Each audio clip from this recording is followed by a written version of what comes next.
UPI ತೆರಿಗೆ ಪಾವತಿ ಮಿತಿಯನ್ನು ಪ್ರತಿ ವಹಿವಾಟಿಗೆ 1,00,000 ರೂಪಾಯಿಗಳಿಂದ 5,00,000 ರೂಪಾಯಿಗೆ ಹೆಚ್ಚಿಸಲಾಗಿದೆ ಎಂದು ರಿಸರ್ವ್ ಬ್ಯಾಂಕ್ ಆಫ್ ಇಂಡಿಯಾ ಗುರುವಾರ ಪ್ರಕಟಿಸಿದೆ.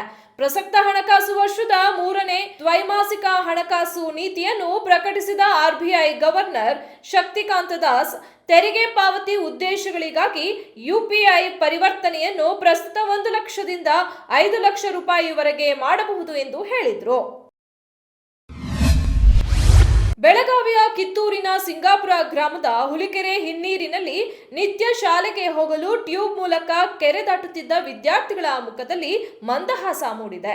ವಿದ್ಯಾರ್ಥಿಗಳು ರಬ್ಬರ್ ಟ್ಯೂಬ್ಗಳ ಮೇಲೆ ಕುಳಿತು ಕೆರೆ ದಾಟುತ್ತಿದ್ದ ಸುದ್ದಿ ಮಾಧ್ಯಮದಲ್ಲಿ ಪ್ರಸಾರ ಆಗುತ್ತಿದ್ದಂತೆ ಅಧಿಕಾರಿಗಳು ಎಚ್ಚೆತ್ತುಕೊಂಡಿದ್ದಾರೆ. ಸದ್ಯ ಶಾಲೆಗೆ ಹೋಗುವ ಮಕ್ಕಳಿಗೆ ಕೆರೆ ದಾಟಲು ಫೈಬರ್ ಬೋಟ್ ಅನ್ನು ನೀಡಲಾಗಿದೆ. ಎಸ್ಡಿಆರ್ಎಫ್ ತಂಡ ಮಕ್ಕಳಿಗೆ ಸುರಕ್ಷಿತ ಜಾಕೆಟ್ ನೀಡಿ ಫೈಬರ್ ಬೋಟ್ ಮೂಲಕ ಇಂದು ಕೆರೆ ದಾಟಿಸಿದ್ರು. ಬಾಂಗ್ಲಾದೇಶದಲ್ಲಿ ನಡೆಯುತ್ತಿರುವ ಅಶಾಂತಿಯ ಮಧ್ಯೆ ಮಹತ್ವದ ಬೆಳವಣಿಗೆಯಲ್ಲಿ ಗಡಿ ಭದ್ರತಾ ಪಡೆ ಬುಧವಾರ ಮಾಣಿಕ್ಗಂಜ್ ಗಡಿಯಲ್ಲಿ 600ಕ್ಕೂ ಹೆಚ್ಚು ಬಾಂಗ್ಲಾದೇಶಿ ಪ್ರಜೆಗಳ ಒಳನುಸುಳುವಿಕೆ ಪ್ರಯತ್ನವನ್ನು ವಿಫಲಗೊಳಿಸಿದೆ ಎಂದು ವರದಿಯಾಗಿದೆ.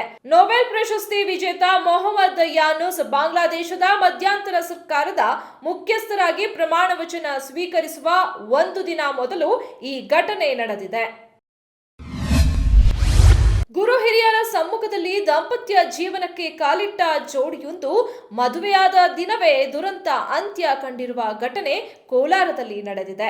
ಮದುವೆಯಾದ ಕೆಲವು ಗಂಟೆಗಳಲ್ಲಿ ವಧುವರರಿಬ್ಬರು ಪರಸ್ಪರ ಜಗಳವಾಡಿಕೊಂಡು ಕೈ ಮಿಲಾಯಿಸಿ ಕೊನೆಗೆ ಇಬ್ಬರು ಸಾವನ್ನಪ್ಪಿರುವ ಘಟನೆ ಕೋಲಾರ ಜಿಲ್ಲೆಯ ಕೆಜಿಎಫ್ ತಾಲೂಕಿನ ಚಂಬರಸನಹಳ್ಳಿಯಲ್ಲಿ ನಡೆದಿದೆ.